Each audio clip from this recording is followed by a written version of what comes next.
ಸಖತ್ ಖಾರ ಬಣ್ಣ ಮತ್ತು ರುಚಿ ಆಚಿ ಚಿಲ್ಲಿ ಪೌಡರ್.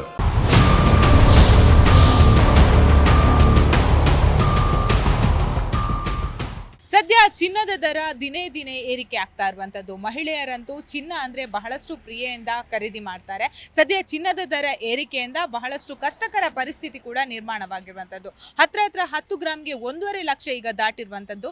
ಮುಂಬರುವಂತಹ ದಿನಗಳಲ್ಲಿ ಇನ್ನೂ ಕೂಡ ಹೆಚ್ಚು ಬೆಲೆ ಏರಿಕೆ ಆಗುತ್ತೆ ಅನ್ನೋ ಮಾಹಿತಿ ಕೂಡ ಇರುವಂತದ್ದು. ಮತ್ತೊಂದು ಕಡೆ ಚಿನ್ನ ಮಾತ್ರವಲ್ಲದೆ ಬೆಳ್ಳಿ ಕೂಡ ಏರಿಕೆ ಕಂಡಿದೆ. ಸೊ ಇದರಿಂದ ಎಲ್ಲೋ ಒಂದು ಕಡೆ ಜನರು ಕೂಡ ಬಹಳಷ್ಟು ಅಂದ್ರೆ ಬಂಗಾರವನ್ನ ಖರೀದಿ ಮಾಡ್ಬೇಕನ್ನೋರು ಬಹಳಷ್ಟೊಂದು ನಿರಾಸೆಯನ್ನ ಕೂಡ ವ್ಯಕ್ತಪಡಿಸ್ತಾ ಇರುವಂತದ್ದು. ಹಾಗಾದ್ರೆ ಜನಸಾಮಾನ್ಯರು ಇದರ ಬಗ್ಗೆ ಏನ್ ಹೇಳ್ತಾರೆ, ಬನ್ನಿ ಕೇಳ್ಕೊಂಡು ಬರೋಣ.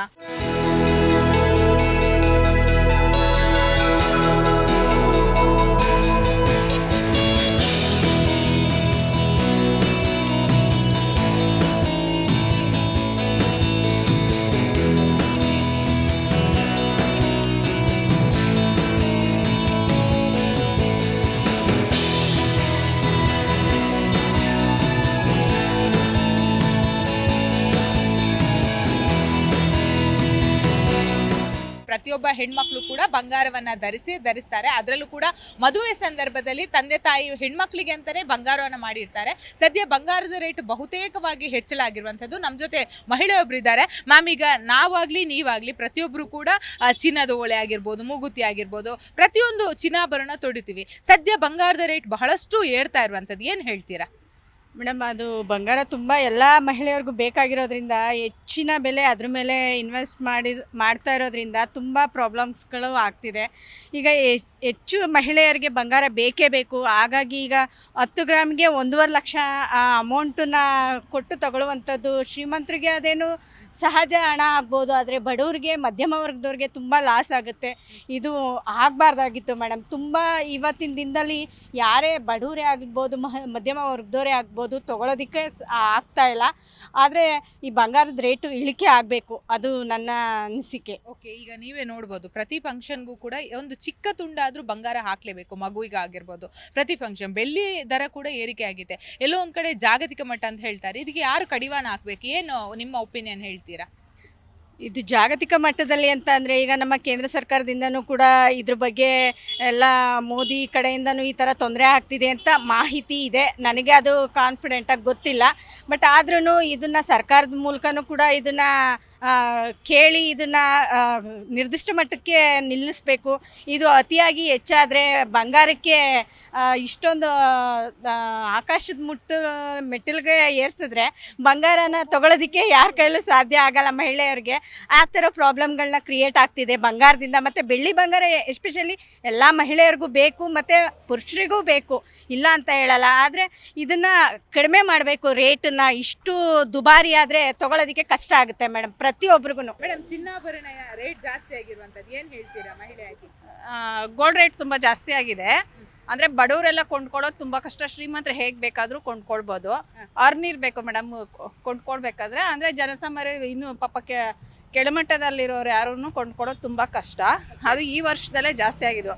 ಸಿಲ್ವರ್ ರೇಟು ನಿನ್ನೆ 2 ಲಕ್ಷ 2,19,000 ಇತ್ತು. ಇವತ್ತು 2,23,000 ತೋರಿಸ್ತೈತೆ. ಗೋಲ್ಡ್ ರೇಟು ಅಷ್ಟೇ. ನಿನ್ನೆಗೆ ಇವತ್ತಿಗೆ 500 ರೂಪಾಯಿ 600 ರೂಪಾಯಿ ಜಾಸ್ತಿ ಆಗ್ತದೆ. ಜನಗಳು ಹೇಗೆ ಕೊಂಡಕ್ಕೆ ಸಾಧ್ಯ ಮೇಡಮ್? ಈಗ ಬಡವರು, ಮಧ್ಯಮದ ವರ್ಗದ ಪರಿಸ್ಥಿತಿ ಏನಾಗಬೇಕು? ಅವರು ಅದೇ 10 ಗ್ರಾಮ್ ಕೊಂಡ್ಕೊಳ್ಳೋ ಹತ್ರ 2 ಗ್ರಾಮ್ ಕೊಂಡ್ಕೊಳ್ತಾರೆ. 100 ಗ್ರಾಮ್ ಕೊಂಡ್ಕೊಳ್ಳೋರು 50 ಗ್ರಾಮ್ ಕೊಂಡ್ಕೊಳ್ತಾರೆ. ಜಾಗತಿಕ ಮಟ್ಟ ಏರುಪೇರಿಂದ ಈ ರೀತಿ ಆಗ್ತಾ ಇದೆ ಅಂತ ಹೇಳ್ತಾರೆ. ಹೌದು ಮೇಡಮ್, ಕೆಲವೊಂದು ನ್ಯೂಸ್ಗಳಿಂದ ಆ ಥರ ಆಗ್ತಾ ಇದೆ. ಗೋಲ್ಡ್ ರೇಟ್ ಜಾಸ್ತಿ ಆಗಿರೋದಕ್ಕೆ ಅಲ್ಲಿ ಮಾರ್ಕೆಟ್ ಹೈ ಬೇರೆ ಕಡೆ ಹೊರಗಡೆ ದೇಶದಲ್ಲಿ ಹೈ ಆಗಿರುತ್ತೆ, ಅದನ್ನ ಇಲ್ಲಿ ಮಾಡ್ತಾ ಇದ್ದಾರಮ್ಮ. ಓಕೆ, ಈಗ ಗೋಲ್ಡ್ ರೇಟ್ ಜಾಸ್ತಿಯಿಂದಾಗಿ ಬಡವರಿಗೆ ಬಹಳಷ್ಟು ಬಡವರಿಗೆ ಕಷ್ಟನೇ. ಸ್ವಲ್ಪ ಒಂದು 10 ಗ್ರಾಮ್ ತಗೊಳ್ಳೋರು 2 ಗ್ರಾಮ್ ತಗೊಳ್ತಾರೆ. ಮದುವೆ ಮಾಡ್ಕೊಳ್ಳೋರು ಅಷ್ಟೇ. ಈಗ ಊರುಗಳಲ್ಲೆಲ್ಲ ನಿಮ್ಗೆ ಗೊತ್ತು, ವರದಕ್ಷಿಣೆ ಪದ್ಧತಿ ಅಂತ ಇರುವಂತದ್ದು.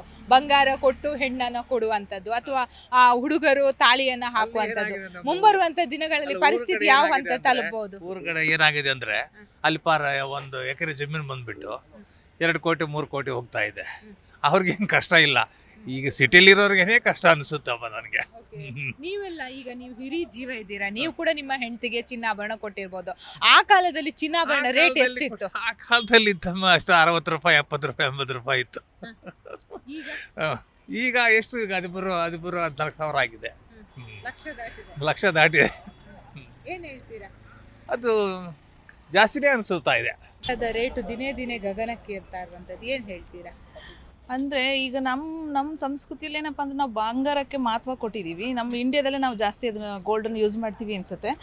ಈ ಥರ ನಮ್ಮ ಬೆಲೆ ಏರಿಕೆ ನೋಡಿಬಿಟ್ರೆ ನಾವು ಗೋಲ್ಡ್ ಹತ್ರ ಈ ಜನಸಾಮಾನ್ಯರು ನಾವು ಮಧ್ಯಮ ವರ್ಗದವ್ರ ಸ್ಥಿತಿಯಂತೂ ಅದನ್ನು ಗೋಲ್ಡ್ ಕಡೆ ತಿರುಗಿ ನೋಡೋಕ್ಕೆ ಆಗಲ್ಲ. ಅಷ್ಟೊಂದು ಈಗ ನಾವು ಅದನ್ನು ಯೋಚನೆ ಮಾಡೋಂಗಿಲ್ಲ ತಗೊಳ್ಳೋಕ್ಕೆ, ಅಷ್ಟು ರೇಟ್ ಇದು ಜಾಸ್ತಿ ಆಗಿದೆ. ಈ ಥರ ಆಗ್ತಾ ಹೋದರೆ ನಾಳೆ ನಮ್ಮ ಏನಪ್ಪ ಇದು ಕತೆ ಅಂತ ಪ್ರತಿ ಇದಾಗ್ತದೆ. ಹೆಣ್ಣು ಮಗಳು ಮದುವೆ ಆಗುವ ಸಂದರ್ಭದಲ್ಲಿ ಮಾಂಗಲ್ಯದಿಂದ ಹಿಡಿದು ಕಾಲುಂಗುರ ಆಮೇಲೆ ಕಿವಿ ಇದೆಲ್ಲ ಹಾಕ್ಬೇಕು. ಹೌದು. So, ಈ ರೀತಿ ಬೆಲೆ ಏರಿಕೆ ಆದ್ರೆ ಮುಂಬರುವಂತಹ ಪರಿಸ್ಥಿತಿ ಯಾವ ರೀತಿ ಇರ್ಬೋದು? ಅದೇ ನಾನು ಅದನ್ನೇ ಹೇಳಿದ್ದು, ನಮ್ಮ ಸಂಸ್ಕೃತಿ ಅಂತ, ನಮ್ಮ ಭಾರತ ಸಂಸ್ಕೃತಿ ಅಂತ ಹೇಳಿದ್ದೆ ಅದಕ್ಕೆ ನಾನು. ಯಾಕೆ ಅಂತಂದರೆ ನಾವು ಈಗ ಒಂದು ಸಾಂಸ್ಕೃತಿಕ ಹಿನ್ನೆಲೆ ಹೊಂದಿರೋದ್ರಿಂದ ನಾವು ಆ ಬಂಗಾರನ ಅದರಲ್ಲಿ ನಾವು ಸೇರಿಸ್ಕೊಂಡು ಹೋಗ್ಬಿಟ್ಟಿದ್ದೀವಿ ನಮ್ಮ ಜನಜೀವನ ಇದರಲ್ಲಿ. ಬಂಗಾರ ಅನ್ನೋದನ್ನು ನಾವು ಈ ಥರ ಎಲ್ಲ ಅದು ಬೆಲೆ ಜಾಸ್ತಿ ಆಗ್ತಾ ಹೋದರೆ ನಮ್ಮ ಒಂದು ಸಾಂಸ್ಕೃತಿಕ ಇದಕ್ಕೂ ಹಿನ್ನಡೆಗೆ ಹೊಡೆತನೂ ಆಗುತ್ತೆ ಅನಿಸುತ್ತೆ. ಯಾಕೆಂದರೆ ಬಡ ಸಾಮಾನ್ಯರಿಗೆ ಮದುವೆ ಅಂದ್ರೇ ಈಗ ಏನೋ ನಾವು ಈಗ ಮದುವೆ ಅಂದಾಗ ಒಂದದೇ ನೀವು ಹೇಳಿದ್ರಿ ಮಾಂಗಲ್ಯ ಅಂತ, ಹೌದು ಅದಕ್ಕೊಂದು ಮಹತ್ವ ಇದೆ. ಅದು ಗೋಲ್ಡಲ್ಲೇ ಮಾಡಿಸಿ ನಾವು ಹಾಕ್ಕೊಳ್ಳೋದು ಅಂದರೆ ಅದು ಸಣ್ಣ ನಾವು ಮೇಲೆ ಕರಿಮಣಿ ಇದ್ರೂ ಕೆಳಗಡೆ ಇದನ್ನಾದರೂ ಬಂಗಾರ ಬೇಕು ಅಂತ ಅನ್ನೋ ಒಂದು ಇದರಲ್ಲಿ ಇದ್ದೀವಿ. ಈ ಥರ ಆದರೆ ನನಗೂ ಜನಸಾಮಾನ್ಯರೇನು ಅದನ್ನು ನೋಡೋಕ್ಕೂ ಆಗಲ್ಲ ಅನಿಸುತ್ತೆ. ನಾವೀಗ ಕೆಲವೊಂದು ಪ್ರಾಣಿಗಳ ಸಂತತಿ ಅಳಿವಾದಾಗ ಅವನ್ನ ಝೂವಲ್ಲಿ ಇಟ್ಟು ನೋಡ್ತಿದ್ದೀವಲ್ಲ, ಅದೇ ಪರಿಸ್ಥಿತಿ ಬಂಗಾರದ್ದು ಆಗ್ಬೋದು ಕೊನೆಗೆ ಅನ್ನಿಸ್ತಿದೆ. ಎಲ್ಲೋ ಒಂದು ಕಡೆ ಇಟ್ಬಿಟ್ಟು ಇದು ಬಂಗಾರ ಅಂತ ನೋಡೋಂಥ ಪರಿಸ್ಥಿತಿ ಬರ್ಬೋದು ಜನಸಾಮಾನ್ಯರಿಗೆ. ಇಷ್ಟು ಕಷ್ಟ ಆಗ್ಬೋದು ಅಂತ ನಂಗಂತೂ ಅನಿಸುತ್ತೆ. ಮನುಷ್ಯ ಜೀವನ ಬಂಗಾರಕ್ಕಿಂತ ಮಹತ್ವ ಬಂಗಾರ ಮನಸ್ಸಿಗಿಲ್ಲ. ಬಂಗಾರನೂ ಕಡಿಮೆ ಆಗಬೇಕು, ಬಂಗಾರದ ಮನಸ್ಸು ಜಾಸ್ತಿ ಆಗ್ಬೇಕು ಅಂತ ನಾನು ಇಷ್ಟಪಡ್ತೀನಿ. ಹೆಂಡತಿಗೆ ಗೋಲ್ಡ್ ತೆಗೆದುಕೊಟ್ಟಾಗ ಎಷ್ಟಿತ್ತು? ನಾನು ಮದುವೆ ಆದಾಗ ಬಂಗಾರದ ಬೆಲೆ ತುಂಬ ಕಡಿಮೆ ಇತ್ತು. ಎಷ್ಟಿತ್ತು? ಅವತ್ತು 18ರಿಂದ 20 ಸಾವಿರ ಇರ್ಬೋದು. ಇವತ್ತು 1 ಲಕ್ಷ ರೂಪಾಯಿ ಇದೆ ಅಂತ ಕೇಳ್ಪಟ್ಟೀನಿ. ಬಂಗಾರದ ಬೆಲೆ ಜನಸಾಮಾನ್ಯ ಸಿಗಬೇಕು. ಪ್ರತಿಯೊಬ್ಬ ಬಡವರು ಬಗ್ಗರು ಪ್ರತಿಯೊಬ್ಬರು ಅದನ್ನ ಆಕಳಕ್ಕೆ ಆಗಬೇಕು ಅಂತ ಇಷ್ಟಪಡ್ತೀನಿ. ಆಭರಣ ತಯಾರಕ ಸಂಘದ ಅಧ್ಯಕ್ಷ ರಾಮಚಾರಿ ಅವರಿದ್ದಾರೆ, ಬನ್ನಿ ಅವ್ರ ಜೊತೆ ಮಾತಾಡ್ತಾ ಹೋಗುವ. ಸರ್, ಈಗಾಗಲೇ ಬಂಗಾರದ ಬೆಲೆ ಗಗನಕ್ಕೆ ಏರ್ತಾ ಇರುವಂಥದ್ದು. ಸೊ ನೀವು ಅಧ್ಯಕ್ಷರಾಗಿ ಏನು ಹೇಳ್ತೀರಾ? ಯಾಕಂದರೆ ಜನರು ಬಂಗಾರ ಅಂದರೆ ಪ್ರತಿಯೊಬ್ಬ ಮಹಿಳೆ ಆಗಿರ್ಬೋದು, ಗಂಡಸರಾಗಿರ್ಬೋದು, ಸೊ ಉಡುಗೊರೆ ಆಗಿರ್ಬೋದು, ಇಷ್ಟಪಟ್ಟು ತೆಗೆದುಕೊಳ್ತಾರೆ. ಈ ರೇಟ್ ಜಾಸ್ತಿ ಆದಾಗ ಡಿಮ್ಯಾಂಡ್ ಕಮ್ಮಿ ಆಗಲ್ವಾ ಸರ್? ಅಲ್ಲ, ಅದು ಡಿಮ್ಯಾಂಡ್ ಏನು ಕಡಿಮೆ ಆಗಲ್ಲ. ಚಿನ್ನ, gold is not a commodity, gold is an exchange money ಅಂತ. ಚಿನ್ನ ಅನ್ನೋದು ಬರೀ ಒಂದು ಆಭರಣ ವಸ್ತು ಅಲ್ಲ, ಅದು ವಿದೇಶಿ ವಿನಿಮಯ ಕೂಡ, ಒಂದು ಹಣ ಅದು ಆ್ಯಕ್ಚುಲಿ. ಹಾಗಾಗಿ ಅಂತಾರಾಷ್ಟ್ರೀಯ ಮಾರುಕಟ್ಟೆಯಲ್ಲಿ ಆಗುವಂಥ ಬದಲಾವಣೆಗಳು ಚಿನ್ನದ ಬೆಲೆಯನ್ನು ಜಾಸ್ತಿ ಮಾಡ್ತಾ ಹೋಗ್ತದೆ. ನಂಗೆ ತುಂಬ ಚೆನ್ನಾಗಿ ಜ್ಞಾಪಕ ಇದೆ, ಅದು 300 ರೂಪಾಯಿ ಆದಾಗ 1 ಗ್ರಾಮ್ಗೆ, ಈಗ ಒಂದು 35 ವರ್ಷದ ಹಿಂದೆ ನಮ್ಮ ಹಿರಿಯರು ಹೇಳ್ತಿದ್ರು 300 ರೂಪಾಯಿ ಗ್ರಾಮಿಗೆ ಯಾರು ಪರ್ಚೇಸ್ ಮಾಡ್ತಾರೆ, ನಾವು ಅಂಗಡಿ ಎಲ್ಲ ಕ್ಲೋಸ್ ಮಾಡಬೇಕಾಯ್ತದೆ, ವ್ಯಾಪಾರ ಬೇರೆ ನೋಡಬೇಕಾಗುತ್ತೆ ಅಂತ. ಬಟ್ ಇದು ಚಿನ್ನ ಅನ್ನೋದು ಪ್ರತಿಯೊಬ್ಬರಿಗೆ ಅದೊಂದು ಉಳಿತಾಯ, ಒಂದು ಇನ್ಶೂರೆನ್ಸ್ ಥರ. ಭಾರತೀಯ ಸಂಸ್ಕೃತಿಯೊಳಗೆ ಅದನ್ನು ಯಾಕೆ ಆಭರಣವನ್ನು ನೀವು ಸತ್ರು ಚಿನ್ನ ಬೇಕು, ಉಟ್ರು ಚಿನ್ನ ಬೇಕು ಅಂತಂದರೆ ಅದು ಮನೆಯಲ್ಲಿ ಕಷ್ಟದ ಸಮಯದಲ್ಲಿ ತಕ್ಷಣಕ್ಕೆ ಆಗುವಂಥ ಒಂದು ಆಪದ್ದನ ಅಂತ ಒಂದು ದೃಷ್ಟಿಯಿಂದ ಅದನ್ನಕ್ಕೆ ಅಷ್ಟು ಮಹತ್ವ ಕೊಟ್ಟವ್ರೆ. ನಮ್ಮ ಸಂಸ್ಕೃತಿಯಲ್ಲಿ ಅದು ಒಳ ಒಕ್ಕಾಗ್ಬಿಟ್ಟೈತೆ. ಹಂಗಾಗಿ ವಾಲ್ಯೂಮ್ ಕಡಿಮೆ ಆಗ್ಬೋದು. 10 ಗ್ರಾಮ್ ತಗೊಳ್ಳೋರು 5 ಗ್ರಾಮ್ ತಗೊಳ್ಬೋದೇ ಹೊರತು ಆ ತಗೊಳ್ಳೋರ ಸಂಖ್ಯೆ ಆಗಲಿ ಆ ಇದೇನು ಕಡಿಮೆ ಏನು ಆಗಲ್ಲ. ಈ ಪ್ರತಿ ದಿವಸ ಹಂಗಂತ ಅಂದರೆ ಪ್ರತಿದಿನ ಇಡೀ ಕರ್ನಾಟಕದಲ್ಲಿ 5ರಿಂದ 10 ಹೊಸ ಚಿನ್ನದ ಅಂಗಡಿಗಳು ಓಪನ್ ಆಗ್ತಾ ಇದೆ ಪ್ರತಿದಿನ. ಸೊ ವ್ಯಾಪಾರ ಇದೆ ಅಂತ ತಾನೇ. ಇವತ್ತು ನೀವು ದೊಡ್ಡ ದೊಡ್ಡ ಮಲ್ಟಿನ್ಯಾಷನಲ್ ಕಂಪ್ನಿಗೆಲ್ಲ ಹೋದರೆ ಅವ್ರು ಎಷ್ಟು ಎಕ್ಸ್ಪೆನ್ಸಸ್ ಮಾಡವ್ರೆ. ಒಂದು ಅಂಗಡೀಲಿ, ಒಂದು ಶಾಪಲ್ಲಿ 20 ಜನ 30 ಜನ ಸ್ಟಾಫ್ ಇರ್ತಾರೆ, ಅವ್ರಿಗೆಲ್ಲ ಸಂಬಳ ಕೊಡ್ತಾರೆ ಅಂತಂದರೆ ಅಲ್ಲಿ ವ್ಯಾಪಾರ ಆಗುತ್ತೆ ಅಂತ. ಪ್ರಮಾಣ ಕಡಿಮೆ ಆಗುತ್ತೆ. ಅದು ಅಲ್ಲದೆ ಈಗ ಈ ಗೋಲ್ಡ್ ಲೋನ್ಗಳು ಏನು ಬನ್ನಿ ಚಿನ್ನ ಅಡ ಇಡಿ ಅನ್ನೋಂಥ ಕಂಪ್ನಿಗಳು ಜಾಸ್ತಿ ಆಗಿಬಿಟ್ಟವ್ರೆ. ಅಂದರೆ ಚಿನ್ನದ ವಹಿವಾಟು ಇದೆ ಅಂತ ಅರ್ಥ. ಬಟ್ ಇದು ಚಿನ್ನದ ಬೆಲೆ ಇನ್ನೂ ಜಾಸ್ತಿ ಆಗುತ್ತೆ. 15,000 ದಾಟುತ್ತೆ ನೀವು ಸಂಕ್ರಾಂತಿಗೆ, ಆಯ್ತಲ್ವ? ಸಂಕ್ರಾಂತಿಗೆ 15,000 ದಾಟೋ ಸಾಧ್ಯತೆ ಇದೆ ಅಂತ ಎಲ್ಲರೂ ಇದು ಮಾಡ್ತಾವ್ರೆ. ಬೆಳ್ಳಿ 2.5 ಲಕ್ಷ ರೂಪಾಯಿ ಹೋಗ್ತದೆ. ಏನಾಗಿದೆ ಅಂತಂದರೆ ಇವತ್ತಿನ ಏನು ಪೂರೈಕೆ ಕಡಿಮೆ ಇದೆ, ಬಳಕೆದಾರರು ಜಾಸ್ತಿ ಅವರೇ. ಸೊ ಹಾಗಾಗಿ ಬೇರೆ ಕಡೆಗೂ ನಮಗೂ ಒಂದು 5% ಡಿಫ್ರೆನ್ಸ್ ಇರ್ಬೋದು, ಅಥವಾ ಮ್ಯಾಕ್ಸಿಮಮ್ 10% ಡಿಫ್ರೆನ್ಸ್ ಇರ್ಬೋದು ಬೇರೆ ದೇಶಗಳಿಗೂ. ಬಟ್ ಚಿನ್ನ, ಗೋಲ್ಡ್ ಇಸ್ ಗೋಲ್ಡ್. ಈಗ ಬಂಗಾರ ತೋಟಿಗೆ ತಂದ್ರೂ ತಗೊಳಕ ಬೇಕ್ರಿ. ಯಾಕಂದ್ರೆ ಮುಂಚೆ ಯಾವುದೇ ಫಂಕ್ಷನ್ ಇರಲಿ ಆ ಬಂಗಾರ ಹಾಕಲಿಲ್ಲ ಅಂದರೆ ತೊಗೊಳ್ಳಿಲ್ಲ ಅಂದರೆ ಬಿಡುಗಡೆ ಇಲ್ಲ. ಈಗ ತುಟ್ಟಿ ಆಗೈತೆ ಅಂದರೆ ತೊಗೊಳಬೇಕು. ಈಗ 30 ವರ್ಷದಿಂದ ನಮ್ಮ ಮದುವೆ ಆಗಿ 30 ವರ್ಷ ಆಯಿತು. 5,000 ಇತ್ತು ಅವಾಗ ಇಷ್ಟು ತೊಗೊಳಕ್ಕೆ ಆಗ್ತಿದ್ದಿಲ್ಲ. ಈಗ ದುಬಾರಿ ಐತೆ ಅಂದ್ರೂ ತೊಗೊಳಕ್ಕೆ ಬೇಕು. ಯಾಕಂದರೆ ಅದು ಇರಲಿಲ್ಲ ಅಂದರೆ ಚಂದ ಕಾಣಂಗಿಲ್ಲ ಯಾವುದಾದ್ರೂ. ನಾವು ಹಂಗಾಗಿ ಕಷ್ಟ ಆಗತ್ತೆ. ಬಡವರಲ್ಲಿ ಶ್ರೀಮಂತರಲ್ಲಿ ಕಷ್ಟ ಆಗತ್ತೆ. ಆದರೆ ನಿರ್ವಹ ಇಲ್ಲ ತೊಗೊಳ್ಳು ಎಷ್ಟು ಸಾಧ್ಯ ಆದಷ್ಟು ಮಟ್ಟಿಗೆ ಅದನ್ನು ನಾವು ತಗೊಂಡು ಮಾಡಲೇಬೇಕಾಗತ್ತದೆ. ಸಾಮಾನ್ಯವಾಗಿ ಈಗ 1,50,000 ಆದ್ರೆ ಸಾಮಾನ್ಯ ಜನರಿಗೆ ಬದುಕೋದು ಹೆಂಗೆ? ಆದರೂ ಕೂಡ ಬಂಗಾರ ಇಲ್ಲದೆ ನಡೆಯೋದಿಲ್ಲ. ಕಡೆಗೆ ಮಂಗಳಸೂತ್ರಕ್ಕಾದರೂ ಬಂಗಾರ ಬೇಕು. ಅಂಥವ್ರಿಗೆ ಬಡತನದಲ್ಲಿರ್ತಕ್ಕಂಥ ನಮ್ಮಂಥವರು ಮಗಳ ಕೊಡೋದು ಹೆಂಗೆ, ಲಗ್ನ ಮಾಡೋದು ಹೆಂಗೆ? ಆ ಅಳಿಯಾರು ನೋಡಿ ಗಂಟು ಬಿದ್ದರೆ ನಮ್ಮ ಹೊಲ ಮನೆ ಮಾರಿದರೂ ಕೂಡ ಬಂಗಾರ ಕೊಂಡು ಅಳಿಯನ್ನು ಶ್ರೀಮಂತ ಮಾಡೋಕ್ಕಾಗೋದಿಲ್ಲ. ಅದಕ್ಕೆ ಈ ವಿಚಾರ ನಮ್ಮ ಜನಸಾಮಾನ್ಯರಿಗೆ ಭಯಂಕರ ಹೊರೆಯಾಗಿದೆ. ದಯವಿಟ್ಟು ಇದನ್ನು ಒಂದು ಸಾಮಾನ್ಯ ರೇಟು ನಾವು 1,50,000ಕ್ಕೆ ಭಾಳ ದುಬಾರಿ ಆಗೈತಿ. ಇದು ಕನಿಷ್ಠ ಪಕ್ಷ ಒಂದು 50-60 ಸಾವಿರ ಇತ್ತಂದ್ರೆ ಅಳಿಯಾರಿಗೆ ಆಗಲಿ ಮಕ್ಕಳಿಗಾಗಲಿ ನಾವು ಬಂಗಾರ ತೊಗೊಂಡು ಅವ್ರನ್ನ ಕೊಡಲಿಕ್ಕೆ ಭಾಳ ಅನುಕೂಲ. ಅದಕ್ಕೆ ಎಲ್ಲ ನಮ್ಮ ಸಾರ್ವಜನಿಕರ ಪರವಾಗಿ ನಾನು ಕೇಳ್ಕೊಳ್ಳೋದೇನೆಂದ್ರೆ ಬಂಗಾರ ಧಾರಣೆ ಇದು ಇಷ್ಟು ಭಾಳ ದುಬಾರಿ ಆಗಿಬಿಟ್ಟೈತಿ. ಯಾಕಂದ್ರೆ ಬಂಗಾರ ದಿನನಿತ್ಯ ಅದನ್ನು ಮಾರೋದಲ್ಲ, ಅದನ್ನು ನಾವು ಬಂಗಾರದ ಅಂಗಡಿಯಾಗ ಬಂಗಾರ ತೊಗೊಂಡು ನಾವು ಬ್ಯಾಂಕಿಗೆ ತೊಗೊಂಡು ಆದ್ರೆ ಅವ್ರು ಏನು ಮಾಡ್ತಾರೆ, ವೇಸ್ಟೇಜ್ ಇಟ್ಟಾರ, ಅದನ್ನು ಮಾಡ್ಯಾರ ಇದನ್ನು ಮಾಡ್ಯಾರ ಅಂತೇಳಿ ನಾವು ಕೊಂಡ ಬೆಲೆಗೆ ಮಾತ್ರ ಅದನ್ನು ತೊಗೊಳಕ್ಕೆ ತಯಾರಿಲ್ಲ. ಹೀಗಾಗಿ ದಯವಿಟ್ಟು ಬಂಗಾರ ಧಾರಣೆನ ನೀವು ಇಳಿಸಿ ಸಾಮಾನ್ಯ ಜನರಿಗೆ ಬದುಕುವಂಥ ಪ್ರಯತ್ನ ಮಾಡಬೇಕು ಅಂತ ನನ್ನ ಕಳಕಳಿ. ಬಂಗಾರದ ದರ ಪ್ರತಿದಿನವೂ ಏರ್ಕೊಂತನೇ ಹೊಂಟೈತಿ. ಸುಮಾರು ಒಂದು 6 ತಿಂಗಳಿಂದ ದರ ಏನೈತಲ್ಲ ಬಂಗಾರ ದರ ಪ್ರತಿದಿನ ಏರ್ತಾ ಇದೆ. ಮುಂಜಾನೆ ಏನು ವ್ಯಾಪಾರ ಮಾಡಿರ್ತೀವಿ ಸಂಜೆ ತನಕ ದರ ಇರೋಂಗಿಲ್ಲ. ಬೆಳ್ಳಿ 2,20,000 ರೂಪಾಯಿ ಆಗೈತಿ, ಬಂಗಾರ 1,40,000 ರೂಪಾಯಿ ಆಗೈತಿ. ಕೆಲಸಗಾರರು ಬಂಗಾರ ಕೆಲಸಗಾರರು ಊರು ಬಿಡುವಂಥ ದಯನೀಯ ಸ್ಥಿತಿ ಆಗೈತಿ. ಇಲ್ಲಿ ಹೋದ ವರ್ಷ ಕಂಪೇರ್ ಮಾಡಿದ್ರೆ ವ್ಯಾಪಾರ ಪರಿಸ್ಥಿತಿ ತುಂಬ ಕೆಟ್ಟಾಗೈತಿ. ಹೋದ ವರ್ಷ ಏನಿತ್ತಪ್ಪ ಅಂದ್ರೆ ಪ್ರತಿಯೊಬ್ಬರು ಮನೆ ಮಂದಿ ನಿಂತರೂ ವ್ಯಾಪಾರ ಆಕಿತ್ತು. ಈಗ ಅಲ್ಲೋ ಇಲ್ಲೋ ಒಬ್ರು ಕಸ್ಟಮರ್ ಬರ್ತಾ ಇದ್ದಾರೆ. ರೇಟ್ ಪ್ರತಿದಿನ ಏರ್ತಾ ಇದೆ. 1 ತೊಲಿ ತೊಗೊಳೋದು ಒಂದು ಅಪರೂಪ ಆಗಿಬಿಟ್ಟಿದೆ. ಈಗ ಬಿಗಿಸ್ತಾನ ಮಾಡಿರ್ತಾರೆ, ಏನು ರಿಲೇಷನ್ ಮಾಡಿರ್ತಾರೆ, ಬಂಗಾರ ಕೊಡೋದು ಮಾತಾಗಿರ್ತವೆ. ರೈತರಿಗಾಗಲಿ ಮತ್ತು ಬಡ ಕಾರ್ಮಿಕರಿಗಾಗಲಿ ಮಧ್ಯಮ ವರ್ಗದವ್ರಿಗಾಗಲಿ ಬಂಗಾರ ತುಂಬ ಹೊರೆ ಆಗಿಬಿಟ್ಟೈತಿ. ರೇಟು ಇದೇನು ಇನ್ನೂ ಒಂದು ವರ್ಷದಲ್ಲಿ ಏನು 2 ಲಕ್ಷ ಗಡಿ ದಾಟತ್ತೆ ಅನ್ನೋದು ಒಂದು ಮಾತಾಗೈತಿ. ಹಿಂಗಾತಂದ್ರೆ ಬಂಗಾರ ಬೆಳ್ಳಿ ಕೆಲಸಗಾರರು ಇದರ ನಂಬಿ ಬದುಕು ನಡೆಸ್ತಾರೆ ಅಂತ ವ್ಯಾಪಾರಸ್ಥರಿಗೆ ತುಂಬ ಕಷ್ಟದ ಪರಿಸ್ಥಿತಿ ಇದೆ. ರೇಟು ಏನು ಇದು ಬಂಗಾರದ ದರ ಕಡಿಮೆ ಆಗುವ ಸ್ಥಿತಿ ಕಾಣ್ತಾ ಇಲ್ಲ. ವಿಶ್ವದಲ್ಲಿ ಯುದ್ಧದ ಏನು ಪರಿಸ್ಥಿತಿ ಆಗೈತಿ ಅದರಿಂದ ಆ ಕಾರಣದಿಂದ ಬಂಗಾರದ ದರ ಇನ್ನೂ ತುಂಬ ಏರಿಕೆ ಆಗೋ ಸಾಧ್ಯತೆ ಇದೆ. ಆದ್ದರಿಂದ ನಿಮ್ಮ ಏನು ಮದ್ವೆ ಮುಂಜಿ ಫಂಕ್ಷನ್ ಯಾವುದಾದ್ರೂ ಇದ್ರೂ ಕೂಡ ಬಂಗಾರದ ಒಂದು ಖರೀದಿಯನ್ನು ಬಹಳಷ್ಟು ಮುಂದೂಡಬೇಡಿ, ಈಗಲೇ ಖರೀದಿ ಮಾಡಿಬಿಡಿ ಅಂತ ನಾನು ಹೇಳ್ತೀನಿ. ನಾನು ಬಂಗಾರದ ರೇಟು ತೇಜಿ ಹಾಕ್ಕೊಂತಾನೆ ಹೊಂಟಿತು. ಜನಸಾಮಾನ್ಯರಿಗೆ ತಾಳಿಯ ಭಾಗ್ಯಕ್ಕೂ ಕೂಡ ಕೊರತೆ ಆಗುವಂಥ ಸ್ಟೇಜ್ ಬಂದಿದೆ. ಆದರೂ ಕೂಡ ಈಗ ಜನಸಾಮಾನ್ಯರೆಲ್ಲರೂ ಕೂಡಿ ದಿನದಿನತೆ ಹೆಚ್ಚಾಗುವಂತೆ ಸ್ಟೇಜ್ ಕಾಣ್ತೈತಿ. ಈಗ ಏನೋ ಇದ್ದರೂ ಇದು ಒಂದು ಯಾವ ರೀತಿಯಿಂದ ಕಡಿಮೆ ಆಗುತ್ತಾ ಹೇಳುತ್ತಾ ಅನ್ನೋದು ಗೊತ್ತಾಗೋದಿಲ್ಲ. ಇದು ಜನರಿಗೆಲ್ಲರೂ ಬಂಗಾರವನ್ನು ತಗೊಳ್ಳಲಿಕ್ಕೆ ಬೇಕಾಗುವಂಥ ಸಮಸ್ಯೆ. ಇದನ್ನೊಂದು ಬಗೆಹರಿಸುವಂಥ ನಿಟ್ಟಿನಟ್ಟು ಬೇಕಾಗುತ್ತದೆ. ನಮ್ಮಂಥ ಜನಸಾಮಾನ್ಯರಿಗೂ ಕೂಡ ಹೊಡೆತು ಬೀಳುತ್ತಾ, ಮಧ್ಯಮ ವರ್ಗದವರಿಗೂ ಹೊಡೆತು ಬೀಳುತ್ತೆ. ಇದರಿಂದ ಬಂಗಾರ ಖರೀದಿ ಮಾಡ್ಲಿಕ್ಕೆ ಆಗೋದಿಲ್ಲ ಅಂದರೂ ಮಾಡಲೇಬೇಕಾಗತ್ತೆ. 1 ತಲೆ ತೊಗೊಂಡಾರ 4 ಅಣೆ ತೊಗೊತಾರೆ, 4 ಅಣೆ ತೊಗೊಂಡಾರ ಅದ್ರಾಗ ಅಣೆ ತೂಕ ತೊಗೊಂಡು ತಾಳಿ ಭಾಗ್ಯ ಮಾಡಲೇಬೇಕಲ್ರಿ. ಮಾಡುವಂಥ ವಸ್ತು ಇದು, ಎಲ್ಲರಿಗೂ ಅಮೂಲ್ಯವಾದಂಥ ವಸ್ತು. ಇದರಿಂದ ಯಾವ ರೀತಿಯಿಂದ ಆದರೂ ತಗೊಳ್ಳೇಕ ಬೇಕಲ್ರಿ. ರೇಟ್ ಇವತ್ತಿಲ್ಲ ನಾಳೆ ಕಡಿಮೆ ಆಗತ್ತಾ ಅಂದರೂ ಕೂಡ ದಿನದಿನಕ್ಕೆ ಹೆಚ್ಚಾಗ್ಕೊಂತಾನೆ ಹೊಂಟಿದ್ರಿ. ಇದಕ್ಕೆ ಕಡಿಮೆ ಆಗುವ ಸಾಧ್ಯತೆ ಕಾಣುವಲ್ರಿ. ಬಂಗಾರದ ಬೆಲೆ ಗಗನಕ್ಕೆ ಏರ್ತಾ ಇದೆ. ಇನ್ನೊಂದು 2-3 ತಿಂಗಳು ಅಥವಾ ಒಂದು 15 ದಿವಸದಲ್ಲಿ 1.5 ಲಕ್ಷ ಬಾರಿಸ್ತಕ್ಕಂಥ ಗಡಿ ದಾಟ್ತಕ್ಕಂಥ ಲೆಕ್ಕಕ್ಕೆ ಬಂದಿದೆ. ಅಧಿಕಾರದಲ್ಲಿ ಬಂದಂಥವ್ರಿಗೆ 60,000 ರೂಪಾಯಿ ಗೋಲ್ಡ್ ರೇಟ್ ಆದ್ರೆ ರೋಡಿಗೆ ಬಿದ್ದು ಅಳ್ಳಾಡ್ತಾ ಇದ್ರು, ಚೀರಾಡ್ತಾ ಇದ್ರು BJP ಅವರು. ಇವತ್ತು 1.5 ಲಕ್ಷ ರೂಪಾಯಿ ಹಾಕ್ತದೆ. ಯಾರು ಇರಾನಿಯವರು ಬಂಗಾರನೂ ಎದ್ರ ಬಗ್ಗೆನೂ ಕೂಡ ಮಾತಾಡ್ತಕ್ಕಂಥವ್ರು ಇವತ್ತು ಸರ್ಕಾರದಲ್ಲಿಲ್ಲ. ಇವತ್ತು ಬಡ ಬಗ್ಗರು ಮದುವೆ ಮಾಡಬೇಕಾದ್ರೆ ಅರ್ಧ ತೊಲಿ ಬಂಗಾರ ಕೊಡಬೇಕಾ 1 ತೊಲಿ ಬಂಗಾರ ಕೊಡಬೇಕಾದ್ರೂ ಕೂಡ ಮನಿ ಮಠ ಮಾರ್ಕೊಳ್ಳೋಂಥ ದಿನಗಳು ಬಂದಾವ. ಸರ್ಕಾರದವರು ಇವತ್ತು ರಿಸರ್ವ್ ಬ್ಯಾಂಕ್ನವರು ಬಂಗಾರ ಖರೀದಿ ಮಾಡಿ ಜಮಾ ಮಾಡಿಕೊಳ್ಳತ್ತಾರ ಅಂತ ಜನ ಮಾತಾಡತ್ತಾರ. ಮತ್ತು ರೊಕ್ಕನೂ ಜಮಾ ಮಾಡ್ಕೋತೀರಿ, ಬಂಗಾರನೂ ಜಮಾ ಮಾಡ್ಕೋತೀರಿ, ಮತ್ತು ಜನ ಎದ್ರ ಮೇಲೆ ಬದುಕಬೇಕನ್ನೋ ಪ್ರಶ್ನೆ ಇವತ್ತಿನ ದಿವಸ ಅದ. ಈ ಕಡೆ ಪೆಟ್ರೋಲ್ ರೇಟ ಕಚ್ಚಾ ತೈಲ 36 ರೂಪಾಯಿ 40 ರೂಪಾಯಿ ಬ್ಯಾರಲ್ ಅದ.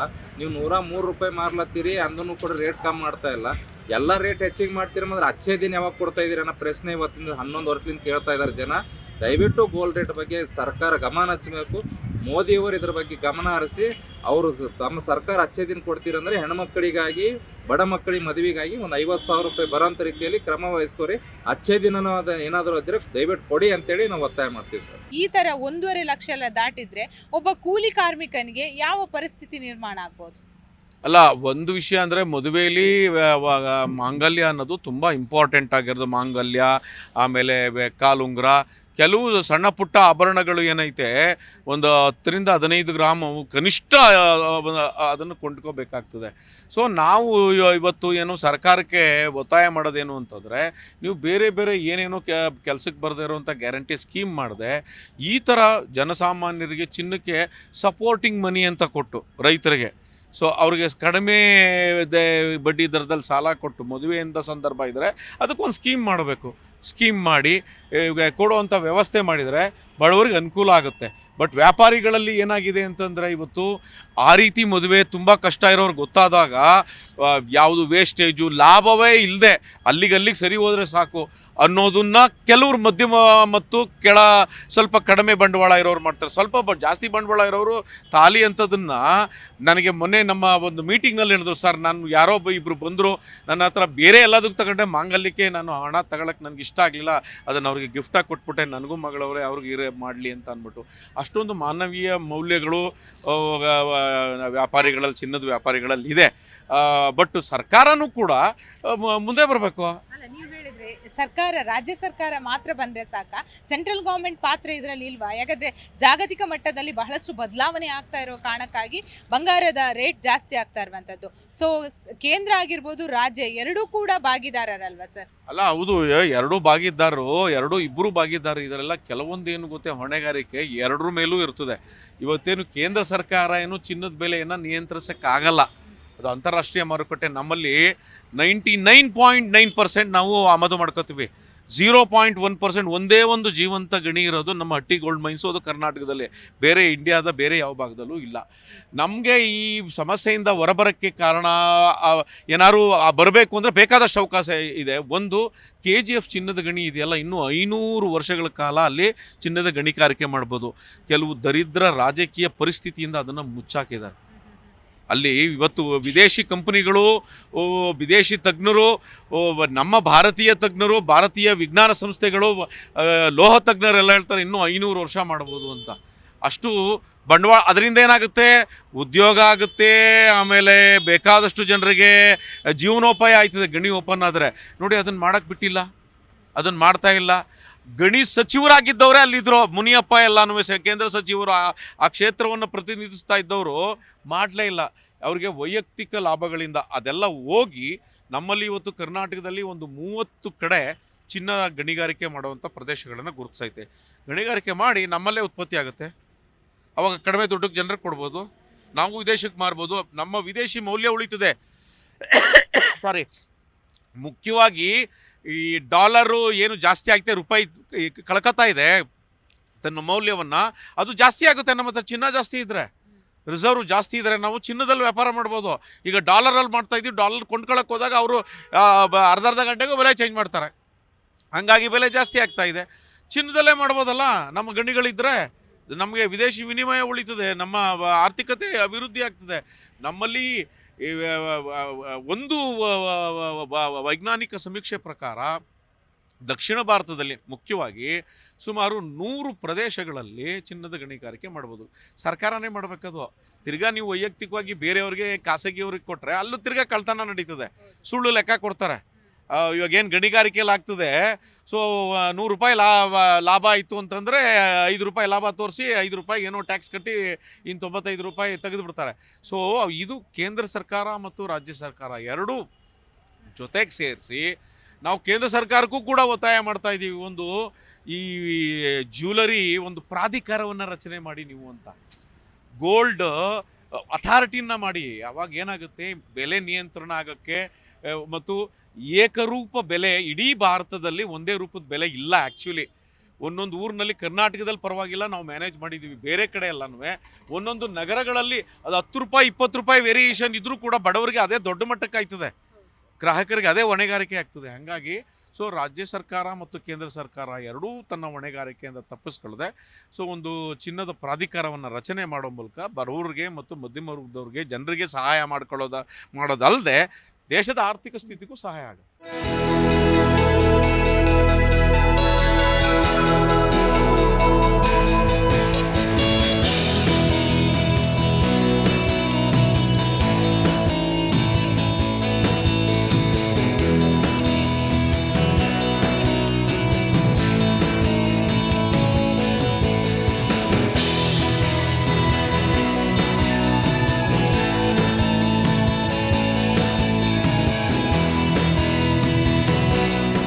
ನೋಡಿದ್ರಲ್ಲ ವೀಕ್ಷಕರೇ, ಆಭರಣ ಪ್ರಿಯರು ಹೇಳೋದಿಷ್ಟೇ, ಮುಂಬರುವಂತಹ ದಿನಗಳಲ್ಲಿ ಚಿನ್ನಾಭರಣ ಖರೀದಿ ಮಾಡುವಾಗ ಅಟ್ಲೀಸ್ಟ್ ಕೈಗೆಟಕುವ ದರದಲ್ಲಿ ನಮಗೆ ಬೆಲೆ ಕಡಿಮೆ ಆಗಬೇಕು. ಯಾಕಂದರೆ ಇದರಲ್ಲಿ ಕೇಂದ್ರ ಸರ್ಕಾರದ ಒಂದು ಪಾಲುದಾರಿಕೆ ಕೂಡ ಇರುವಂಥದ್ದು.